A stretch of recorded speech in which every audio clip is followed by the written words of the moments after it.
Previous year question papers. बच्चों आज हम जो क्वेश्चंस करेंगे वो सब हमारे वो क्वेश्चंस हैं जो सीबीएसई में पहले आ चुके हैं। तो सबसे पहले मैं आपको ये बताऊंगा कि आपका जो एग्जाम होगा सीबीएसई का, उसमें जो पहले 20 क्वेश्चन होंगे बच्चों, 1 से 20 वो हमारे एमसीक्यूज होंगे। मीन्स आपको ऊपर एक क्वेश्चन दिया जाएगा सबसे पहले, और उसके बाद आपको ये 4 ऑप्शंस दिए जाएंगे ए बी सी डी। इसमें से आपको ये बताना होगा कि इस क्वेश्चन का जो आंसर है वो ए है, बी है, सी है या डी है। जो भी आंसर है उसको आपको टिक करना होगा बच्चों। चलो स्टार्ट करते हैं। अब हम जो पेयर ऑफ लीनियर इक्वेशंस है बच्चों, जो हमने चैप्टर अपना कंप्लीट करा अभी एनसीईआरटी से,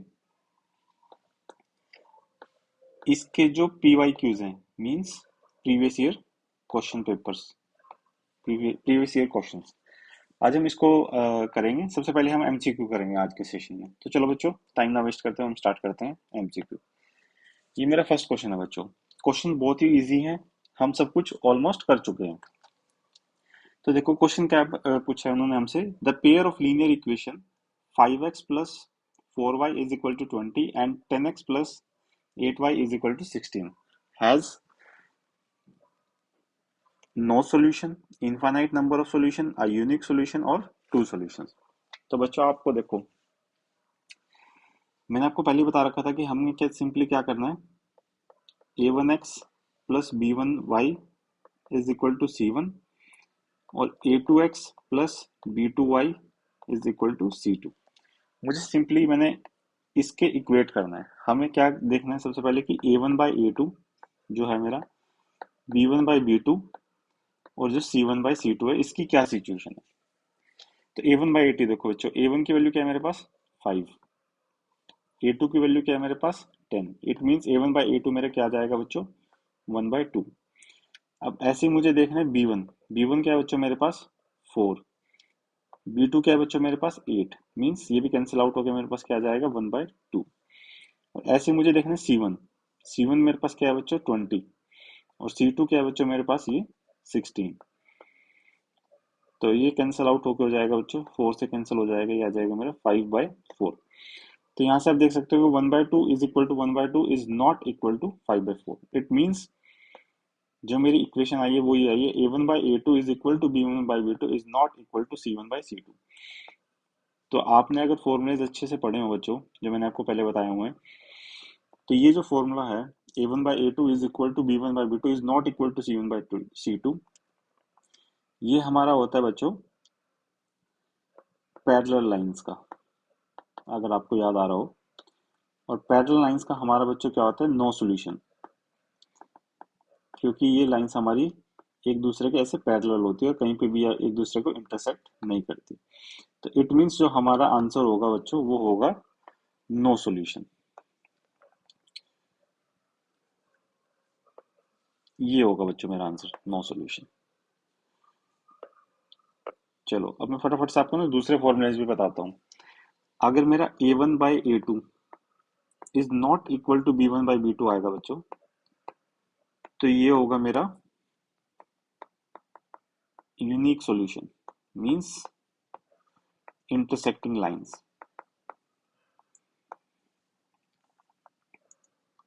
और इसी को हम बोलते हैं बच्चों कंसिस्टेंट।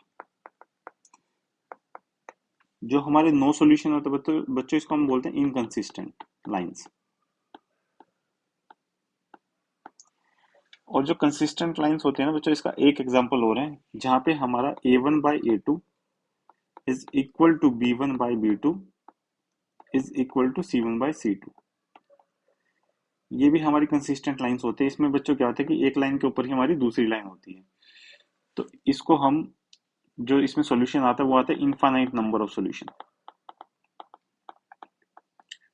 Number of solution. और इसका एक नाम और है बच्चों, स्पेशल नाम जो मैंने आपको बताया था, डिपेंडेंट पेयर। हालांकि इसको कंसिस्टेंट पेयर्स भी बोलते हैं। ये दोनों नाम है इसके, dependent pair and consistent pair. और यहाँ पे जो लाइन होती है बच्चों वो एक दूसरे के ऊपर आती है। चलो अब मैंने आपको ये बता दिया, अब हम फटाफट से अगले क्वेश्चन सॉल्व करते हैं। देखो इस क्वेश्चन में क्या था, pair of linear equation 3x minus 15y and ये दो इक्वेशन दिए हैज, इसमें भी सेम बच्चों पूछा हमसे, हमें बिल्कुल सेम वही चीज करनी है।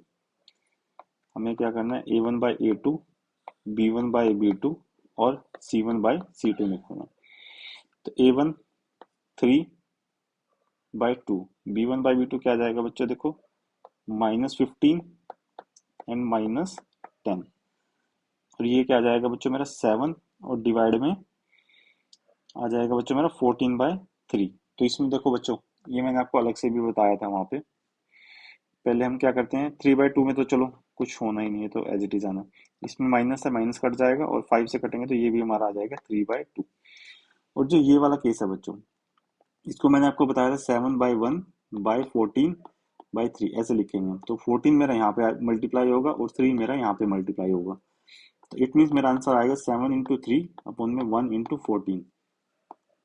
ये 7 कट जाएगा, 2 आ जाएगा, ये मेरा आंसर आ जाएगा 3/2। इट मीन्स ये भी मेरा 3/2 है। तो देखो ये तीनों जो हमारे इक्वल है, it means a1/a2 is equal to b1/b2 is equal to c1/c2।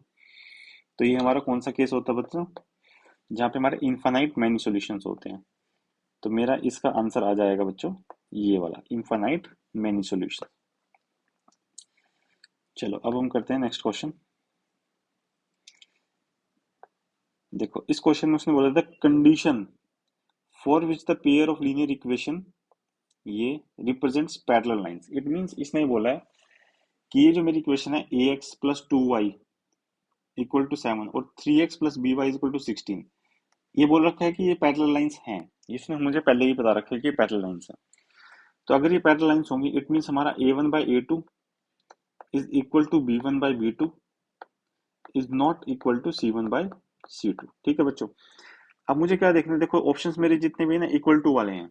तो जो नॉट इक्वल टू है ना, इसको तो मुझे अभी कंसीडर करना ही नहीं, इसको मुझे कंसीडर करने की जरूरत नहीं, मुझे सिर्फ ये चीज देखनी है कि a1/a2 जो है वो मेरा b1/b2 के इक्वल है। तो यहाँ पे देखो बच्चों, a1x प्लस b1y और ये मेरा a2x प्लस b2y। तो मेरी a1 की वैल्यू तो सिंपली a ही है बच्चों, देखो ठीक है। और a2 की वैल्यू क्या है बच्चों मेरी 3। और इधर से अगर हम b1 की वैल्यू देखेंगे तो मेरे पास क्या आएगी बच्चों 2, और इधर से b2 की वैल्यू देखोगे तो ये आएगी सिंपल b।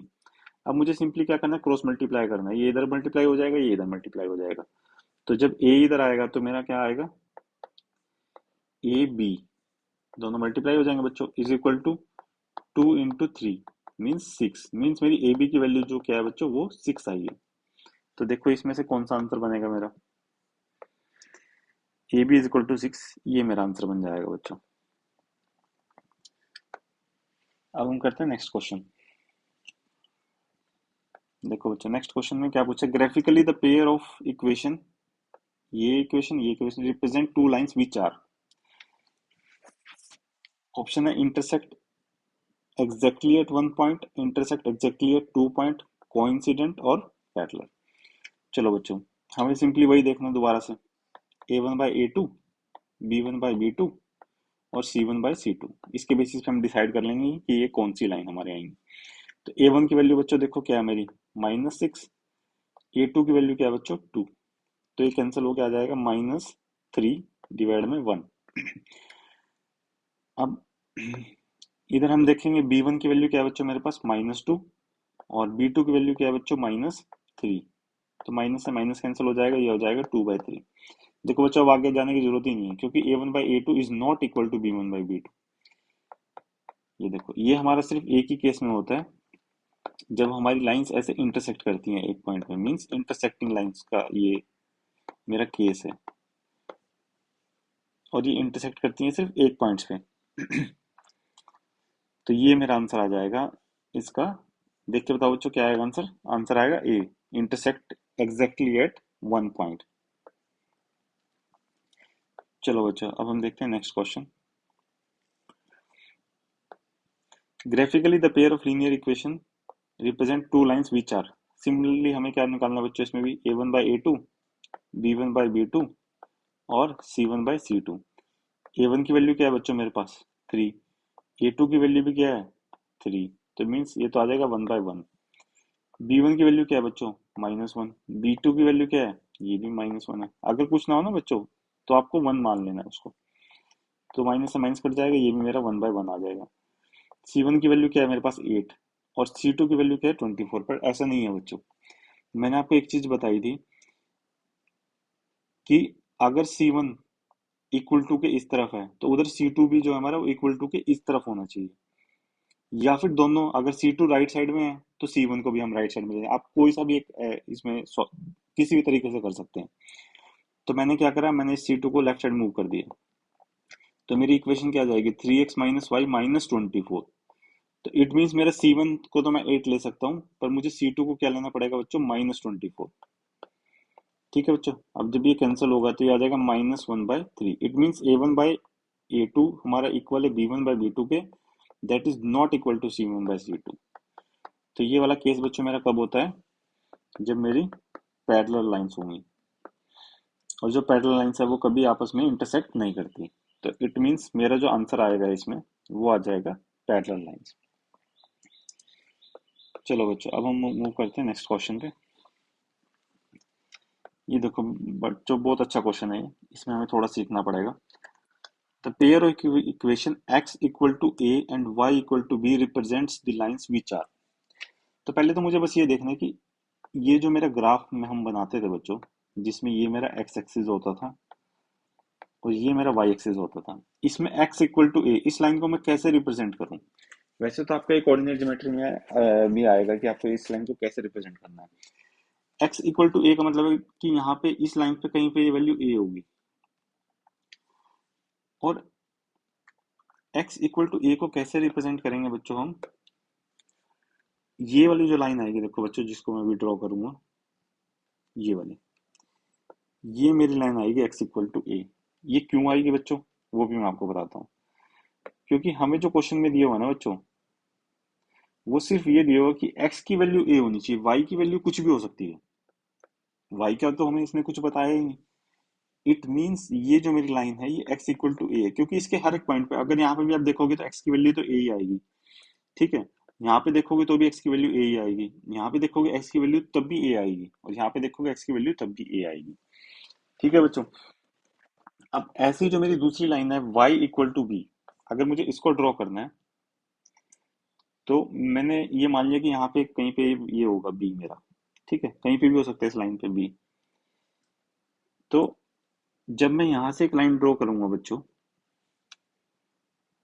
b पॉइंट से, तो जो ये मेरी लाइन आएगी ना बच्चों, ये मेरी लाइन आएगी y is equal to b। क्यों आएगी, क्योंकि यहाँ पे इस लाइन पे हर एक पॉइंट पे बच्चों y की वैल्यू जो है वो b है। देखो यहाँ पे भी y की वैल्यू b है, यहाँ पे भी y की वैल्यू b है, तो x की वैल्यू कुछ भी हो सकती है इसमें। ठीक है, अब ये जिस पॉइंट पे ये दोनों लाइन इंटरसेक्ट करेंगे बच्चों, ये वाला जो पॉइंट होगा जहाँ पे ये लाइन इंटरसेक्ट करेगी, यहाँ पे x का कोऑर्डिनेट क्या होगा, इस वाली लाइन का आएगा sir x equal to a, means x का कोऑर्डिनेट तो a है।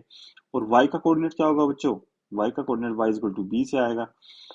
तो जो मेरा पॉइंट आएगा ना बच्चों, वो आएगा, जो कोऑर्डिनेट आएगा a कोमा b, मीन्स ये दोनों लाइन हमारे जहाँ जिस पॉइंट पे इंटरसेक्ट करेगी उसका कोऑर्डिनेट होगा a कोमा b। तो हमें क्वेश्चन में क्या पूछा था कि the pair equation x equal to a and y equal to b represent the lines which are. ठीक है, अब हमने देख लिया कि इंटरसेक्ट तो कर रही है, मीन्स या तो हमारा ऑप्शन होगा ये वाला या फिर मेरा ऑप्शन होगा ये वाला। अब देखो इंटरसेक्ट कर रही है किस पॉइंट पे, मेरा पॉइंट क्या है बच्चों a कोमा b, मीन्स ये वाला आंसर जो है मेरा बिल्कुल सही है, जबकि ये वाला आंसर में b कोमा है, मीन्स इसने सिर्फ ऑर्डर रिवर्स करा है। तो ये मेरा आंसर नहीं हो सकता, क्योंकि ये इंटरसेक्ट a कोमा b पे करते हैं, तो मेरा आंसर ये आएगा बच्चों। ठीक है बच्चों, ये बहुत ही अच्छा क्वेश्चन है, इसको मैं एक बार आप सबको दोबारा से रिवाइंड कराता हूँ। इन क्वेश्चन हमसे पूछा है कि जो हमारी दो इक्वेशंस है x equal to a and y is equal to b represents the line which are. तो सबसे पहले मुझे क्या करना है, x इक्वल टू a इसको ग्राफ में ड्रॉ करना है। मैंने ग्राफ बनाया, मैंने मान लिया कि x एक्सिस पे ये कोई पॉइंट a है, जहाँ पे x की वैल्यू a है। तो ये वाली जो मेरी लाइन आएगी ना बच्चों, ये मेरी वो लाइन आएगी जहाँ पे x की वैल्यू हर एक जगह a है, y की वैल्यू कुछ भी हो सकती है, 1 2 3 4 a b c कुछ भी हो सकती है बच्चों, लेकिन x की वैल्यू तो मेरी a ही है इस पूरी लाइन पे। ऐसे ही मुझे क्या करना है, y को भी ड्रॉ करना है बच्चों। तो y के लिए मैंने ये मान लिया कि ये मेरा पॉइंट जो है वो b है, तो ये जो मेरी पूरी लाइन आएगी ना बच्चों, इस पूरी लाइन पे y की वैल्यू हर एक जगह b है। x की वैल्यू कुछ और हो सकती है बच्चों, ठीक है, लेकिन y की वैल्यू b है। अब ये दोनों लाइंस जो है इस पॉइंट पे इंटरसेक्ट कर रही हैं बच्चों। अब ये पर्टिकुलर पॉइंट पे मेरी x की वैल्यू तो a है क्योंकि x वाली लाइन है यहाँ पे, और y की वैल्यू b है क्योंकि y वाली लाइन है। तो मेरा जो पॉइंट ऑफ इंटरसेक्शन आएगा उसके जो कोऑर्डिनेट होंगे वो a कोमा b होंगे। इट मींस ये जो मेरी लाइन है ये इंटरसेक्ट करेंगी एट a कोमा b। ठीक है बच्चों, अब हम फटाफट से नेक्स्ट क्वेश्चन पे मूव करते हैं बच्चों। ये मेरा नेक्स्ट क्वेश्चन बच्चों, इसमें हमें दिया है if one equation of pair of dependent equation is -3x + 5y is equal to 4 then the second pair of equation can B.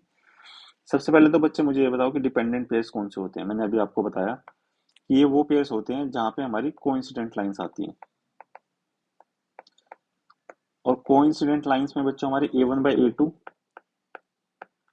b1/b2 और c1/c2, ये तीनों हमारे इक्वल होते हैं। अब आपको इसको याद करने का एक मैं आपको शॉर्ट तरीका बताऊं कि कोइंसिडेंट लाइंस वो होती हैं जहाँ पे एक लाइन के ऊपर दूसरी लाइन आती है, मींस सारी चीज यहाँ पे बराबर है। तो इसलिए a1/a2, b1/b2 और c1/c2 हमारी तीनों चीजें बराबर है।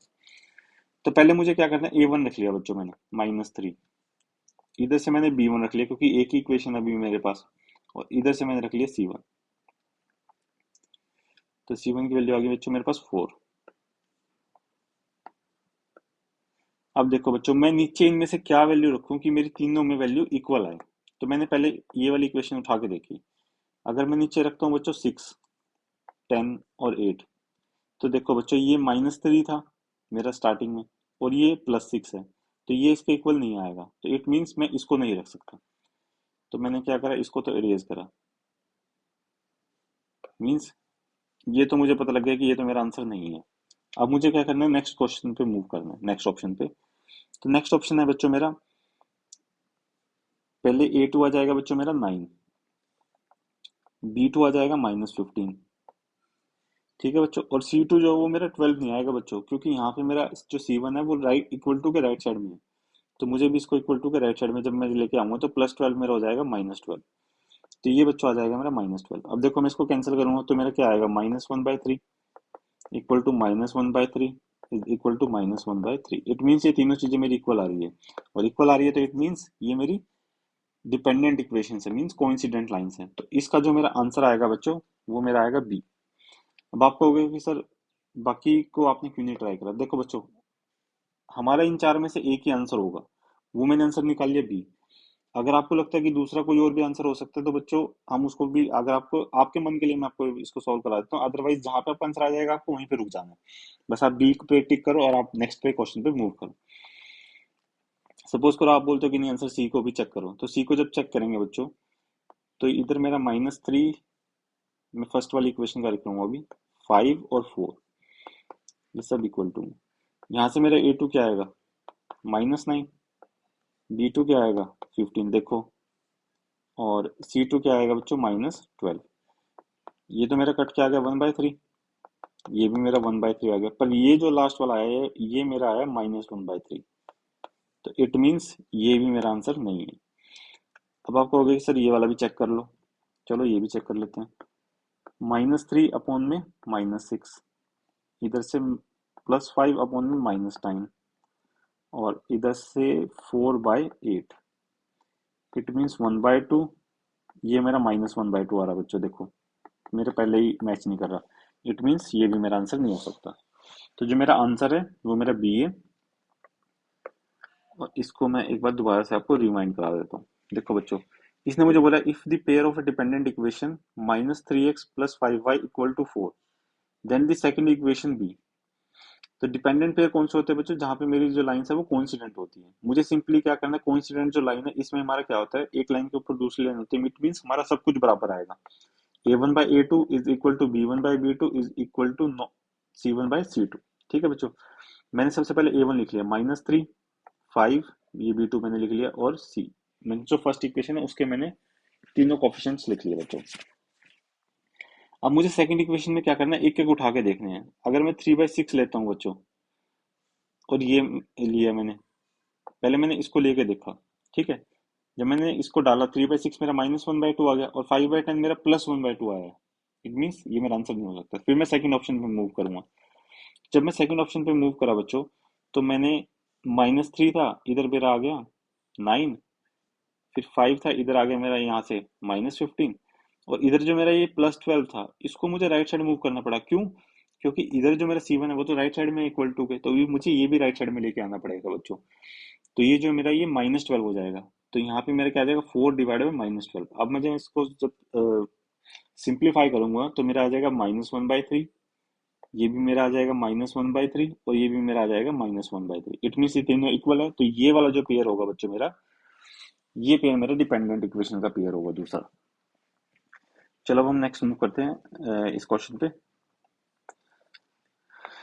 देखो बच्चों, वैसे तो मैंने आपको ये क्वेश्चन करवाया हुआ है। The larger of to supplementary angles exceeds the smaller by 18 degree. अब मुझे आप सबसे पहले ये बताओ, सप्लीमेंट्री एंगल्स कौन से होते हैं? सर आपने दो एंगल्स बताए थे, एक तो बताया था कि जो कॉम्प्लीमेंट्री एंगल्स होता है, और एक आपने बताए थे सप्लीमेंट्री एंगल्स। लेकिन सर हम ये तो भूल गए कि कौन से का सम क्या होता है। तो देखो बच्चों, ए बी सी डी में ये पहले आता है सी, तो मीन्स इसका सम होगा हमारा कम वाला 90 डिग्री, और ये आता बाद में, तो इसका सम हो जाएगा हमारा 180 डिग्री। ठीक है बच्चों, तो सप्लीमेंट्री एंगल्स हमारे वो होते हैं जिनका सम हमारा 180 डिग्री हो। अब इसने बोला the larger of to supplementary angles exceeds the smaller by 18 degree. ठीक है बच्चों, what is the measure of the large angle. अब आपको क्या करना है, वीडियो को पॉज करना है और इसको खुद सॉल्व करना है, क्योंकि ये क्वेश्चन मैं आपको पहले करवा चुका हूँ। ठीक है बच्चों, चलो आप इसको लेंथी मेथड से सॉल्व करो। अब मैं आपको इसका एक शॉर्टकट भी बताता हूँ कि कैसे हम इसको सॉल्व कर सकते हैं शॉर्टर वे से, बिना पेंसिल यूज करें। देखो बच्चों, सप्लीमेंट्री एंगल्स मीन्स दो एंगल हैं जिनका सम जो है हमारा 180 डिग्री है। ठीक है, अगर ये दोनों एंगल में से इसने मुझे बोला कि एक एंगल लार्जर है और एक एंगल मेरा स्मॉलर होगा बच्चों, मीन्स एक बड़ा है तो एक छोटा होगा। अगर दोनों इक्वल भी होते तो कितने होते बच्चों? एक 90 होता, दूसरा भी 90 होता, अगर मेरे इक्वल होते। अगर मेरा ये एंगल बड़ा है बच्चों, ये वाला सपोज करो, ये वाला जो एंगल है, तो ये 90 से ज्यादा होना चाहिए अगर ये लार्जर है, और ये वाला 90 से कम होगा क्योंकि ये स्मॉलर है। अगर मेरा लार्जर एंगल होगा तो ये मेरा 90 प्लस होना चाहिए, और जो स्मॉलर है वो मेरा 90 से कम होना चाहिए। अब देखो बच्चों, 90 से प्लस हमारा एक ही ऑप्शन है, वो है 99। तो डायरेक्टली मेरा ये आंसर आ जाएगा बिना कुछ करे। ठीक है बच्चों, ये आपका लेजेंडरी तरीका क्वेश्चन को सॉल्व करने के लिए। अब हम मूव करते हैं अपने नेक्स्ट क्वेश्चन पे। ये मैं आपको एक बार इसको फटाफट से दोबारा से रिवाइंड कराता हूँ ताकि आपको ये शॉर्टकट तरीका आ जाए बच्चों। देखो बच्चों, मैंने देखा जो सप्लीमेंट्री एंगल्स होते हैं हमारे, उनका सम होता है 180 डिग्री। अगर मेरे दोनों एंगल बराबर भी हो तो मेरा 90 और 90 होना चाहिए। बट इसने बोला कि एक एंगल लार्जर है, और जो लार्जर वाला एंगल है बच्चों, उसी का मुझे मेजर निकालना है इसमें। तो अगर लार्जर होगा तो वो 90 से बड़ा ही तो होना चाहिए, और दूसरा मेरा 90 से छोटा होगा।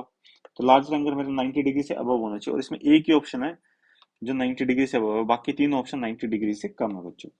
तो इसलिए मेरा आंसर इसमें जो है वो 99 आ जाएगा।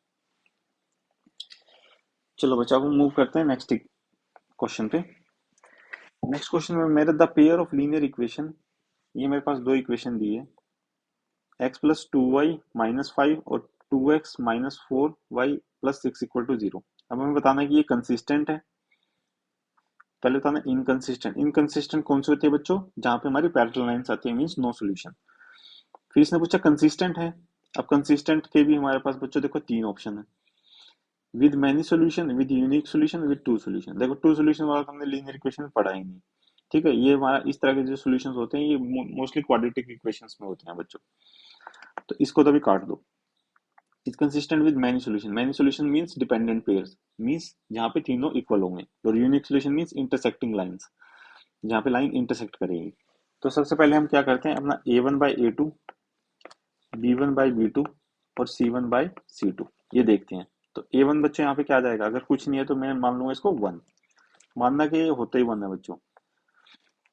और a2 मेरा आ जाएगा 2, इधर से मेरा b1 क्या आ जाएगा बच्चों, 2, और इधर से मेरा b2 क्या आ जाएगा बच्चों, -4। फिर मेरा जो C1 है वो आ जाएगा 5, सॉरी -5 आएगा बच्चों, और इधर से मेरा आ जाएगा ये C2 6। देखो दोनों लेफ्ट C1 C2 दोनों लेफ्ट साइड के इक्वल टू, मतलब लेफ्ट साइड इक्वल टू के लेफ्ट साइड में है बच्चों, तो इट मीन्स कोई दिक्कत नहीं, हम इसको एज इट इज उठा सकते हैं। अब देखो ये मेरा 1/2, दूसरे वाला बच्चों क्या आएगा मेरा -1/2। ठीक है, इट मीन्स A1 और A2 जब मेरे इक्वल नहीं है तो मुझे आगे मूव करने की जरूरत ही नहीं है, इट मीन्स ये दोनों लाइन आपस में इंटरसेक्ट करेंगे। ठीक है बच्चों, तो जब इंटरसेक्ट करेंगे तो मेरा यूनिक सोल्यूशन आएगा, तो मेरा आंसर आ जाएगा बच्चों इसमें, बताओ देख के फटाफट क्या आंसर आना चाहिए। आंसर आना चाहिए बच्चों मेरा C, is consistent with unique solution. ठीक है बच्चों, अब हम मूव करते हैं नेक्स्ट क्वेश्चन में। ये भी मेरा बहुत अच्छा क्वेश्चन है बच्चों, इसको हम देखते हैं। The pair the lines represent by linear equation y is equal to x and x equal to 4। देखो बच्चों वहां पे मैंने आपको अभी क्वेश्चन कराया था जिसमें x इक्वल टू a था। जब x इक्वल टू a था तो मेरी ऐसे यहाँ पे मैंने कोई भी a पॉइंट मान लिया था और एक स्ट्रेट लाइन आ गई थी। इस क्वेश्चन में इसने दिया x की वैल्यू a नहीं है, x की वैल्यू 4 है, मींस x की वैल्यू यहाँ पे जो 4 होगा ना पॉइंट, ये 4,0, यहाँ से हम एक स्ट्रेट लाइन ड्रॉ कर देंगे, तो इस पूरी लाइन पे x की वैल्यू जो है वो 4 आएगी, तो ये मेरी लाइन आ गई x इक्वल टू 4 वाली। अब जो दूसरी लाइन है y is equal to x, ये वाली जो लाइन है बच्चों y is equal to x, ये दोनों लाइंस इस पॉइंट पे इंटरसेक्ट कर रही है P पॉइंट पे। हमें बताना है the coordinate of point P R. तो देखो बच्चों x की वैल्यू तो इस पूरी लाइन पे मेरी 4 है। ठीक है, x की वैल्यू जो है मेरी पूरी लाइन पे 4 है, और जो दूसरी इक्वेशन है y is equal to x. ठीक है, ये मेरी सेकंड इक्वेशन है बच्चों। अब मुझे ये बताओ, अगर इस लाइन पे ये पॉइंट जो P वाला पॉइंट है वो तो मेरा y इक्वल टू एक्स इस लाइन पे भी है, इट मींस ये पॉइंट इसका एक सोल्यूशन होना चाहिए। ठीक है बच्चों, सपोज करो मैं आपको ये बताता हूँ कि अगर मैंने ऐसे कोई लाइन ड्रॉ करी तो इस लाइन पे जितने भी पॉइंट्स आएंगे ना बच्चों, इनके जो कोऑर्डिनेट होंगे वो मेरे सॉल्यूशन होंगे। ठीक है बच्चों, अब मुझे ये बताओ जो P वाला लाइन पॉइंट है मेरा, इसका मुझे एक्स कोऑर्डिनेट तो पता है, मुझे 4 है, ये तो मुझे पता है, मुझे निकालना y वाला कोऑर्डिनेट। तो y वाला कोऑर्डिनेट निकालने के लिए मैंने क्या करा, जो मेरी सेकंड इक्वेशन थी ना y is equal to x, इसमें मुझे x की वैल्यू तो पता है, इस पॉइंट पे मेरी 4 है, तो मैंने x की वैल्यू यहाँ पे 4 रख दी, तो मेरी y की वैल्यू भी क्या आ जाएगी बच्चों, y की वैल्यू भी बच्चों मेरे पास 4 आ जाएगी, क्योंकि इस लाइन पे तो जितनी वैल्यू x की है उतनी ही वैल्यू y की है बच्चों। तो मीन्स p की वैल्यू अगर अगर x की वैल्यू 4 है तो y की वैल्यू भी 4 ही आएगी। ठीक है बच्चों, और x की वैल्यू तो 4 ही है हर एक जगह, क्योंकि ये हमें सेकंड इक्वेशन से पता लगा। तो अब देखो the coordinates of point intersecting are, अब आप देख के बताओ फटाफट इसका आंसर क्या होगा, कि सर x की वैल्यू भी 4 है और y की वैल्यू भी 4 है, तो b मेरा आंसर हो जाएगा बच्चों। वैसे तो आंसर डी भी है बच्चों, इस पे भी मेरे सेम कोऑर्डिनेट है, तो ये दोनों ही मेरा आंसर है बच्चों। इसमें से अगर अगर इस तरीके से कोई सीबीएसई गलती करता है तो जो बच्चा बी को आंसर लगाएगा और जो डी को लगाएगा उन दोनों को ही मार्क्स मिलेंगे बच्चों। ठीक है बच्चों, इसको मैं फटाफट से आपको रिमाइंड करवाता हूँ। इसमें इसने इस क्वेश्चन में सीबीएसई ने हमसे पूछा है the lines represented by equation y is equal to x and x equal to 4 intersect at point p, means ये वाली जो मेरी लाइन है बच्चों, ये तो मेरी x इक्वल टू 4 वाली है बच्चों। ठीक है, इस लाइन पे हर एक जगह x की वैल्यू जो है वो मेरी 4 है। जो मेरी सेकंड लाइन है बच्चों, ये वाली, ये मेरी लाइन है y is equal to x, ये वाली लाइन। अब इस लाइन पे मुझे ये देखना है बच्चों, ये पॉइंट P पड़ता है एक, जहाँ पे दोनों इंटरसेक्ट करते हैं। अब मुझे पहली इक्वेशन से ये तो पता है x की वैल्यू तो 4 है, मींस जो ये x वाली वैल्यू है तो 4 है, तो मुझे पता ही है बाय डिफॉल्ट। अब मुझे y की वैल्यू निकालनी है P पॉइंट पे, तो y जो ये वाली इक्वेशन है ये बोलती है कि जितनी वैल्यू x की है भैया y की तो उतनी ही वैल्यू है। इट मीन्स अगर x की वैल्यू 4 है तो y की वैल्यू भी 4 ही है, तो मेरे पास P पॉइंट के कोऑर्डिनेट आ जाएंगे 4,4, और ये मेरा जो ऑप्शन है ऑप्शन बी और ऑप्शन डी दोनों सेम है बच्चों, तो ये दोनों ही मेरे आंसर हो जाएंगे बच्चों। इसमें आप किसी को भी एक को टिक करोगे तो आपको मार्क्स मिल जाएंगे। अब हम आते हैं नेक्स्ट क्वेश्चन पे। देखो बच्चों बहुत ही आसान क्वेश्चन है, इसमें हमसे पूछा गया है कि x plus 2y plus 5 is equal to 0 and -3x minus 6y plus 1 is equal to 0 has, इसका क्या है, यूनिक सोल्यूशन है, एग्जैक्टली टू सोल्यूशन है, इनफाइनाइट मैनी सोल्यूशन है, नो सोल्यूशन है। हमें सिंपली क्या करना है, वही a1/a2 b1/b2 और c1/c2। भी हमें ना बच्चों ये चेक करना है, सॉरी इक्वल टू का साइन नहीं लिखना चाहिए था। अब हम इसको चेक करते हैं, a1/a2 कुछ नहीं है तो 1 है बच्चों, और b a2 आ जाएगा मेरा माइनस 3, इधर से B1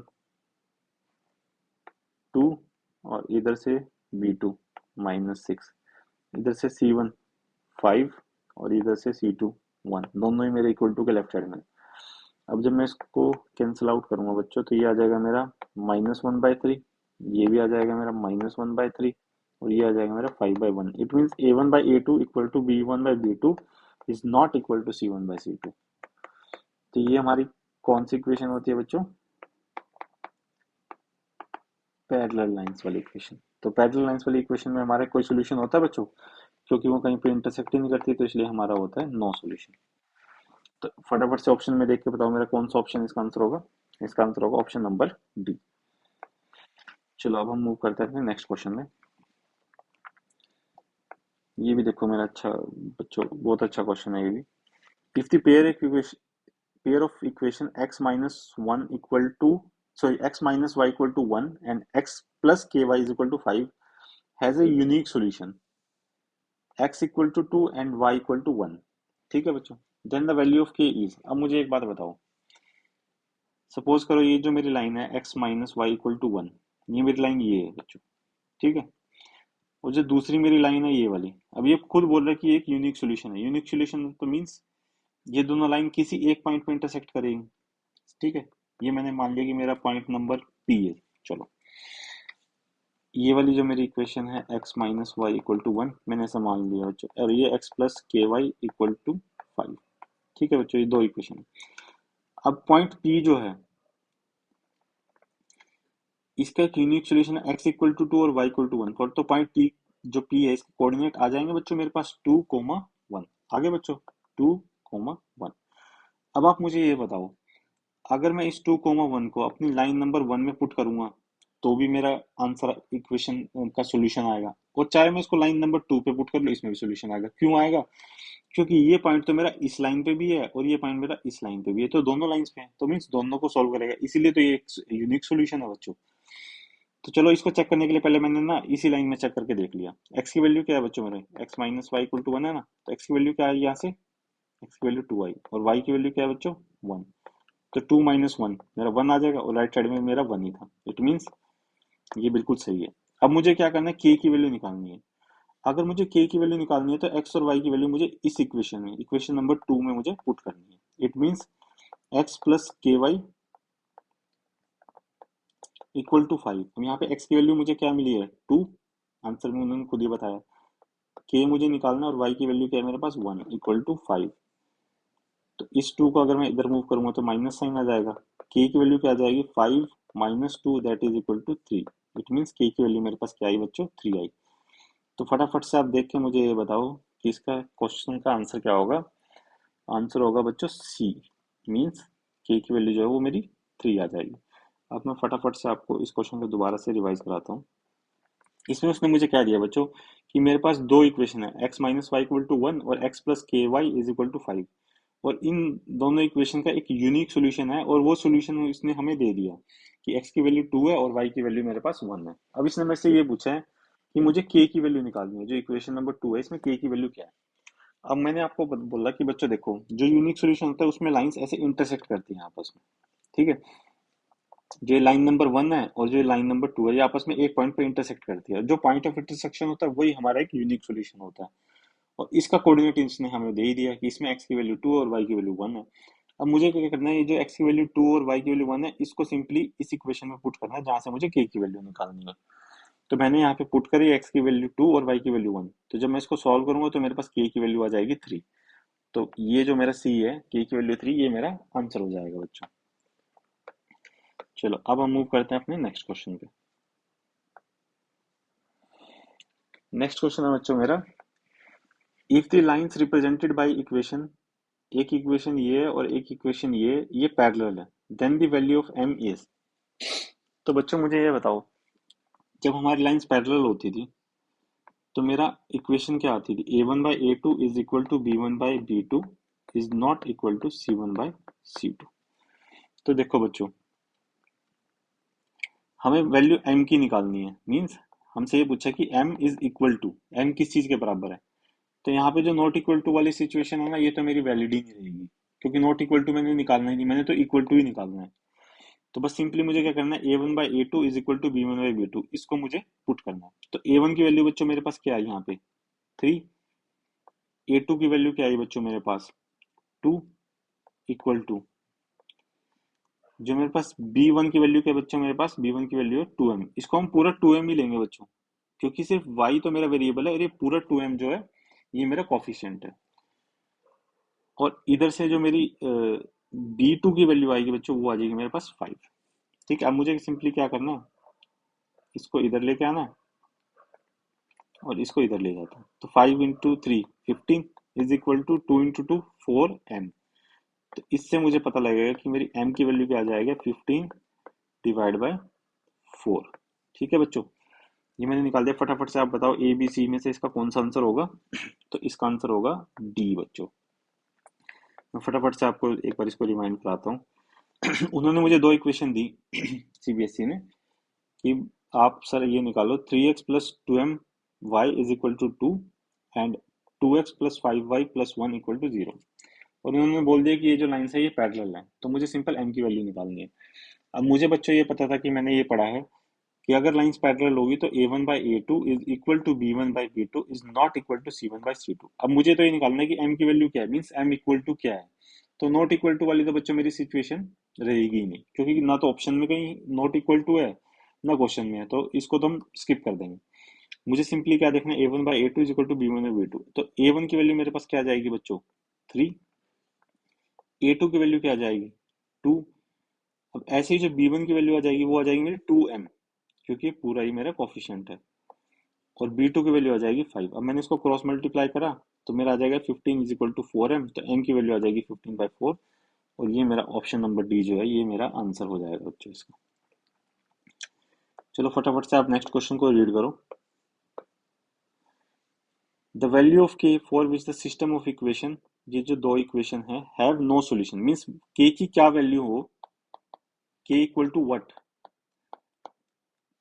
कि मेरी ये जो दोनों इक्वेशन है इसका कोई सॉल्यूशन ना हो। नो सॉल्यूशन का मतलब क्या है बच्चों, इट मींस पैरेलल लाइंस। और पैरेलल लाइंस का हमारे पास फॉर्मूला क्या था, a1/a2 is equal to b1/b2 is not equal to c1/c2। अब देखो बच्चों यहाँ पे हमें तीनों चीजें चेक करनी पड़ेगी, क्योंकि ऑप्शन में मेरे पास नॉट इक्वल टू वाले ऑप्शन भी है बच्चों देखो, तो इसलिए मुझे तीनों चीजें चेक करनी है। तो पहले मैंने क्या करा, a1 जो है वो मेरा k है और नीचे से a2 जो है मेरा वो 3 है। इधर से मेरा b1 की वैल्यू क्या है बच्चों मेरे पास 2 और b2 की वैल्यू क्या है 4 is not equal to c1 की वैल्यू क्या है बच्चों मेरे पास 5 और c2 की वैल्यू क्या है 1। तो ये तो कैंसिल आउट होकर मेरा 1/2 आ जाएगा। ठीक है बच्चों, पहले मैं क्या करता हूँ इस इक्वेशन को सॉल्व करता हूँ, means k/3 is equal to 1/2। तो अगर ये मेरा ऊपर चला जाएगा तो k की वैल्यू बच्चों मेरे पास क्या आ जाएगी 3/2 आ जाएगी कि नहीं आ जाएगी, सर बिल्कुल आ जाएगी। तो देखो बच्चों k इक्वल टू 3/2 क्या ये मेरा ऑप्शन में है, देखो बच्चों ये मेरा ऑप्शन में है, इट मीन्स ये ही मेरा आंसर है। तो मेरा जो आंसर है वो ए हो जाएगा k इक्वल टू 3/2। बट आपको मैं ये भी बता दूं कि नॉट इक्वल टू को हम कैसे सॉल्व करेंगे। देखो बच्चों, अगर मेरा a1/a2 is equal to b1/b2 is not equal to c1/c2 है, तो इट मीन्स जो a1/a2 और c1/c2 ये भी मेरे बराबर नहीं है।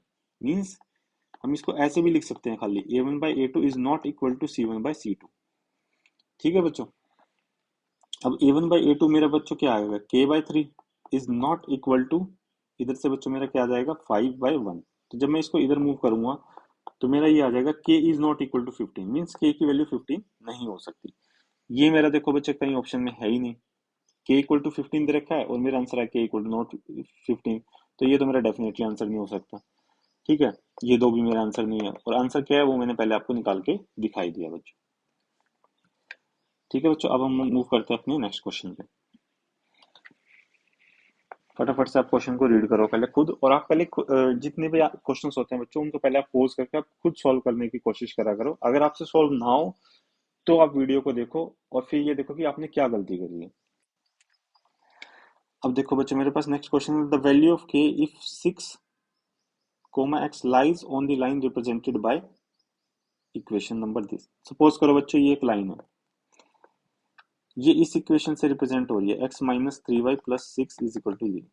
इस इक्वेशन की ये लाइन है ये, और कोई भी पॉइंट अगर इस इक्वेशन पे लाई कर रहा है, सपोज करो इन्होंने एक पॉइंट दे दिया 6 कोमा के, ये मेरा इस इक्वेशन पे लाई कर रहा है, तो इसने मेरे से पूछा कि k की वैल्यू क्या है।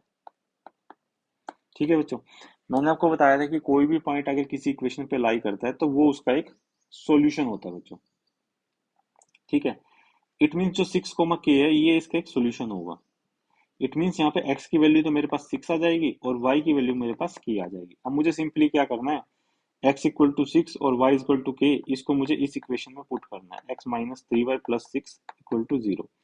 तो x की वैल्यू बच्चों मेरे पास क्या है, 6 माइनस 3, y की वैल्यू क्या है, k प्लस 6 इक्वल टू 0। तो मेरे पास क्या आ जाएगा बच्चों, 6 minus 3k plus 6 equal to 0। ये प्लस 6 और ये प्लस 6 कितने हो जाएंगे बच्चों, 3k plus 12 is equal to 0। It means अगर मैं इसको लेफ्ट साइड मूव करूंगा बच्चों, तो मेरा क्या आ जाएगा, minus 3k is equal to minus 12, minus से माइनस कैंसिल हो जाएगा, k की वैल्यू क्या आ जाएगी बच्चों मेरी, 12/3 दैट इज इक्वल टू 4।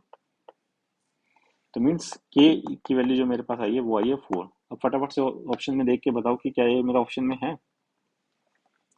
तो इसका मेरा आंसर हो जाएगा ऑप्शन 1 भी नहीं है, क्योंकि -4 नहीं, मेरी +4 आई है। ऑप्शन बी भी नहीं है, सी भी नहीं है, और ऑप्शन नंबर डी मेरा आंसर आ जाएगा बच्चों।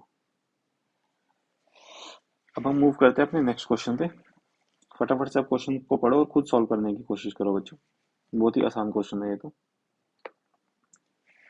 The pair of equation 3x minus 5y minus 2 and this has, अब देखो मैं आपको डायरेक्ट सीधा आंसर लगाता हूँ, फॉर्मूला लिखने की जरूरत ही नहीं है। 3/9 इधर से आ जाएगा मेरा -5/15। ठीक है बच्चों, बस इतने में मेरा आंसर निकल गया। 3/9 का वैल्यू क्या आ जाएगी, 1/3, और इसकी आ जाएगी -1/3। क्या ये इक्वल है, नहीं है बच्चों। और जो a1/a2 is not equal to b1/b2, तो ये हमारी कौन सी लाइन्स होती थी बच्चों, ऐसे intersecting lines, means unique solution. तो इसका जो मेरा आंसर आ जाएगा, फटाफट से देख के बताओ क्या आंसर आएगा बच्चों। मेरा आंसर आएगा इसमें यूनिक सॉल्यूशन। अब हम मूव करते हैं नेक्स्ट क्वेश्चन पे। नेक्स्ट क्वेश्चन है मेरा, the pair of linear equation 2x equal to this and this represent two lines which are. तो देखो बच्चों, इसको सॉल्व करने के लिए मैंने देखा इसमें x इक्वल टू के इधर है और y उधर है। इस वाली इक्वेशन में y इधर है, लेफ्ट वो उधर है। तो मैं इसको एक स्टैंडर्ड फॉर्म में लिख लेता हूँ। तो जो मेरी फर्स्ट इक्वेशन है बच्चों, मैंने क्या करा, इसको 2x equal to 5y plus 6, मैंने क्या करा, सब कुछ मैं लेफ्ट साइड में ले आया। 2x minus 5y minus 6 is equal to 0। ये बन गई मेरी एक इक्वेशन। ऐसे मैंने दूसरी इक्वेशन को देखा, 15y is equal to 6x minus 18। मैंने क्या करा, सब कुछ उठाया और इधर लेफ्ट साइड में मूव कर दिया। -6x, ये +6 था तो -6 में चेंज हो जाएगा, +15y भी एज इट इज आएगा, और ये -18 है तो ये +18 इक्वल टू 0। ये मेरी इक्वेशन नंबर 2 आ गई। ठीक है बच्चों, अब मुझे क्या चेक करना है, a1/a2, b1/b2 और c1/c2। तो a1 की वैल्यू बच्चों क्या आ जाएगी, देखो यहाँ से 2, a2 की वैल्यू क्या आ जाएगी -6, b1 की वैल्यू क्या आ जाएगी -5, b2 की वैल्यू क्या आ जाएगी 15, c1 की वैल्यू क्या आ जाएगी -6, और c2 की वैल्यू क्या आ जाएगी +18। अब देखो ये मेरा कट के क्या आ जाएगा, -1/3, ये मेरा कट के क्या आ जाएगा -1/3, और ये मेरा कट के क्या आ जाएगा -1/3। तो तीनों चीजें इक्वल हैं। इक्वल होता है तो बच्चों देखो, एक लाइन के ऊपर एक line, it means coincident lines. तो मेरा आंसर हो जाएगा बच्चों इसमें सी, कोइंसिडेंट लाइंस। इस क्वेश्चन को मैं आपको एक बार और बताता हूँ। मेरे पास दो पेयर ऑफ लीनियर इक्वेशन दिए गए थे ऐसे, मेरे से पूछा था कि ये दोनों इंटरसेक्ट करते हैं नहीं करते। मुझे बस इसमें एक ही चीज करनी है कि a1/a2 ये मुझे डायरेक्टली नहीं लेना, पहले मुझे तीनों चीजों को मैंने क्या करा, लेफ्ट साइड में मूव कर लिया। तो ये मेरा जो +5y था, ये जब लेफ्ट साइड से इक्वल टू के लेफ्ट साइड में आएगा तो ये -5y हो जाएगा। इसी तरीके से जो ये +6 है ये मेरा -6 हो जाएगा। तो एक इक्वेशन मेरी ये आ गई बच्चों, और दूसरी इक्वेशन में मैंने क्या करा, सब कुछ लेफ्ट साइड में मूव कर दिया। इट मीन्स जो मेरा +6 था ये मेरा -6 हो जाएगा, और जो मेरा -18 था ये +18, और 15y एज इट इज, ये मेरी सेकंड इक्वेशन आ गई। अब इन दोनों इक्वेशन पे मुझे ये चेक करना है कि a1/a2, b1/b2 और c1/c2 क्या आया। तो मैंने जब चेक करा तो मेरी तीनों चीजें इक्वल आई, और इक्वल आई तो इट मीन्स ये मेरी कोइंसिडेंट लाइंस आएंगे बच्चों। अब हम मूव करते हैं अपने नेक्स्ट क्वेश्चन पे। तो बच्चों नेक्स्ट क्वेश्चन पहले आप रीड करो और खुद सॉल्व करने की कोशिश करो। अब देखो इसमें इसने मुझे बोला है कि द पेयर ऑफ इक्वेशन, ये दो पेयर ऑफ इक्वेशन है represents parallel lines where A and B are integer if. अब देखो तीनों ऑप्शन मेरे इक्वल टू वाले हैं, तो पैरेलल लाइंस का क्या फॉर्मूला था हमारे पास, a1/a2 is equal to b1/b2 is not equal to c1/c2। तो देखो भैया नोट वाला तो कोई ऑप्शन है ही नहीं, इस नोट को तो इसको काट ही दो, बस इन्हीं दो से मेरा आंसर आ जाएगा। अब a1 की वैल्यू क्या आएगी बच्चों मेरी, a1 की वैल्यू आ जाएगी मेरे पास a, ऐसे ही a2 की वैल्यू आ जाएगी 3, इधर से b1 की वैल्यू क्या आ जाएगी 2, और इधर से b2 की वैल्यू क्या आ जाएगी b। इसको मुझे क्रॉस मल्टीप्लाई करना है, तो ए बी की वैल्यू मेरे पास क्या आ जाएगी 6। वैसे ही आपको खुद सॉल्व करना चाहिए था क्योंकि ये सेम क्वेश्चन पहले भी आया हुआ है। इट मीन सीबीएसई में भी क्वेश्चन हमारे रिपीट होते हैं, तो इसीलिए हमारे प्रीवियस क्वेश्चन को करना बहुत ही जरूरी है बच्चों। तो ऑप्शन नंबर डी जो है वो मेरा इसका आंसर हो जाएगा। नेक्स्ट क्वेश्चन में बच्चों मेरे पास है द वैल्यू ऑफ के for which the pair of equation has infinite many solution. तो बच्चों infinite many solution mean coincident line, तो इसका हमारे पास फॉर्मूला क्या था, a1/a2 is equal to b1/b2 is equal to c1/c2। ठीक है बच्चों, ये फॉर्मूला लगाने के लिए बच्चों ये इक्वेशन तो दोनों बराबर होनी चाहिए, मींस दोनों या तो लेफ्ट साइड के इक्वल टू के लेफ्ट साइड में हो। तो पहली वाली जो इक्वेशन है इसको मैंने मूव करा, तो मेरा जो के एक्स -y-2 इक्वल टू 0, ये तो मेरी आ गई फर्स्ट इक्वेशन। ऐसे ही जो मेरी ये वाली इक्वेशन है इसको भी मैंने मूव करा, तो ये आ जाएगी मेरी 6x -2y-3 is equal to 0। ये मेरी दो इक्वेशन आ गई। अब इसमें a1 की वैल्यू क्या है बच्चों k, a2 की वैल्यू क्या है 6 इक्वल टू b1 की वैल्यू क्या है बच्चों -1 और b2 की वैल्यू -2, माइनस माइनस तो कैंसिल हो जाएंगे बच्चों। तो यहाँ से मेरा जब मैं क्रॉस मल्टीप्लाई ये k को 6 को इधर मूव करूंगा तो आ जाएगा k is equal to 6/2 that is equal to 3। तो k की वैल्यू मेरे पास क्या आ जाएगी बच्चों 3। तो फटाफट से ऑप्शन में देख के बताओ क्या आंसर आएगा हमारा। ऑप्शन आ जाएगा ए, k इज इक्वल टू 3। चलो बच्चों अब हम मूव करते हैं नेक्स्ट क्वेश्चन पे। इस क्वेश्चन में देखो if the pair of equation 3x - y + 8 is equal to 0 and 6x - ry + 16 is equal to 0 represents the coincident lines then the value of r is. ठीक है बच्चों, उसमें क्या था इसमें r है, बाकी चीजें सेम है, लेकिन इसमें थोड़ा सा इजी हमें क्या मिला कि ये पहले से इक्वल टू के इधर करके हमें दिया हुआ है। तो हमें सिंपली क्या करना है, a1/a2 is equal to b1/b2 is equal to c1/c2। तो a1 की वैल्यू क्या है बच्चों देखो मेरी 3, a2 की वैल्यू क्या है 6 इक्वल टू b1 की वैल्यू क्या है बच्चों ये -1 है और b2 की वैल्यू क्या है -r। तो देखो इतने से ही मेरा आंसर आ जाएगा, ये माइनस माइनस प्लस हो गया, इस r को इधर मूव करो और 6 को इधर मूव करो, तो ये मेरा आ जाएगा 3r इज इक्वल टू 6, मतलब r की वैल्यू हो जाएगी 6/3 दैट इज इक्वल टू 2। ठीक है बच्चों, ये आ जाएगा मेरा आंसर r इक्वल टू 2। और ऑप्शन कौन सा बच्चों ये फटाफट देख के बताओ। ऑप्शन नंबर आ जाएगा हमारा डी। अब हम मूव करते हैं अपने नेक्स्ट क्वेश्चन पे। The pair of equation x equal to a and y equal to b represent lines which are. तो बच्चों वैसे तो मैंने आपको ये क्वेश्चन करवा रखे हैं, बट फिर भी मैं आपको इसको रिपीट करवाता हूँ। देखो इन्होंने हमें बोला है कि x equal to a and y equal to b, तो मुझे क्या करना है, अपना जादुई पेन निकालना है और पहले मैं एक्सिस को ड्रॉ कर लेता हूँ बच्चों।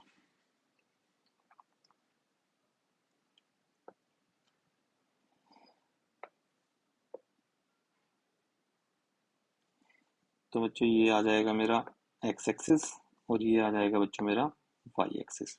ठीक है बच्चों, अब उसने मुझे पहले बोला है कि x इक्वल टू a, इस लाइन को ड्रॉ करना है ग्राफिकली। तो x की वैल्यू मान लो कहीं यहाँ पे कहीं a वैल्यू है, तो जब x इक्वल टू a वाली लाइन है बच्चों वो क्या आएगी, यहीं से हमें एक लाइन बनानी है जो कि हमारी y एक्सिस के पैरेलल होगी। अब आप कहोगे कि y एक्सिस के पैरेलल क्यों होगी सर, वो इसलिए होगी बच्चों क्योंकि देखो x की वैल्यू यहाँ पे भी a है, मीन्स ये वैल्यू ये जो डिस्टेंस है मेरा ये यहाँ पे भी a है, और ये वाला डिस्टेंस देखो बच्चों यहाँ पे भी ये डिस्टेंस a है, मीन्स ये डिस्टेंस सेम है। मैं ये दोनों लाइंस जो है y एक्सिस और ये वाली लाइंस पैरेलल है। तो ये वाली जो लाइन है बच्चों मेरी, ये है x इक्वल टू ए। अब ऐसे ही मुझे जो दूसरी लाइन है y is equal to b, इसको भी ड्रॉ करना है। तो मैंने दोबारा से अपना जादुई स्केल निकाला और मैंने यहाँ पे रखा और मैंने ये लाइन ड्रॉ कर दी। ठीक है बच्चों, और ये जो मैंने ये डिस्टेंस है ये मैंने मान लिया कि ये बी है। तो इट मीन्स ये जो लाइन है ना y इक्वल टू बी, ये मेरी लाइन पैरेलल आएगी x एक्सिस, क्योंकि ये डिस्टेंस भी मेरा b है। यहाँ पे आप डिस्टेंस देखोगे x एक्सिस से तो भी b आएगा, क्योंकि y की वैल्यू तो सेम है। तो इसलिए ये जो x y equal to b है, ये लाइन मेरी x एक्सिस के पैरेलल आएगी बच्चों। ठीक है, इसमें x की वैल्यू कुछ भी हो, y की वैल्यू p है। अब जो ये पॉइंट मेरा इंटरसेक्टिंग पॉइंट आया बच्चों, सपोज करो ये पॉइंट p है, इसके कोऑर्डिनेट मुझे निकालने हैं। तो देखो बच्चों, पहली बात तो मुझे ये पता लगा कि ये लाइन इंटरसेक्टिंग है। तो इट मीन्स या तो मेरा आंसर ये होगा या फिर मेरा आंसर ये होगा। तो जो ए ऑप्शन है ये भी कट गया, ये बी ऑप्शन है ये भी कट गया। जिस बच्चे को इतना समझ में आ गया ना, तो 50% तो उसका क्वेश्चन सही होने के चांसेस बन चुके हैं। अब देखो बच्चों, जो मेरा ये पॉइंट आया पी, ये मेरा एक्स इक्वल टू ए इस लाइन पे भी फॉल कर रहा है और वाई इक्वल टू बी इस लेवल लाइन पे भी फॉल कर रहा है। तो पॉइंट पी पे मेरे जो एक्स की वैल्यू है, एक्स इक्वल टू ए, यहाँ से आ गई, और पॉइंट पी पे मेरी जो y की वैल्यू b है, वो इस वाली इक्वेशन से आ गई, y इक्वल टू बी। तो पॉइंट p का जो मेरा कोऑर्डिनेट आ गया, जो इंटरसेक्टिंग है, वो आ गया a कोमा b। ठीक है बच्चों, तो ये तो मैंने आपको पहले बता रखा था कि ये इंटरसेक्ट कर रही है। तो या तो मेरा ऑप्शन नंबर बी हो सकता है या ऑप्शन नंबर डी हो सकता है।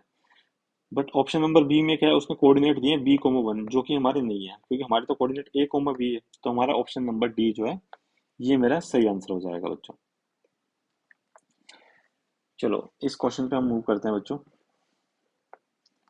इस क्वेश्चन को देखो और आप पहले खुद सॉल्व करने की कोशिश करो, क्योंकि बहुत ही इजी क्वेश्चन है। देखो इसमें हमें आंसर नहीं निकालना, सिर्फ इक्वेशन बनानी है।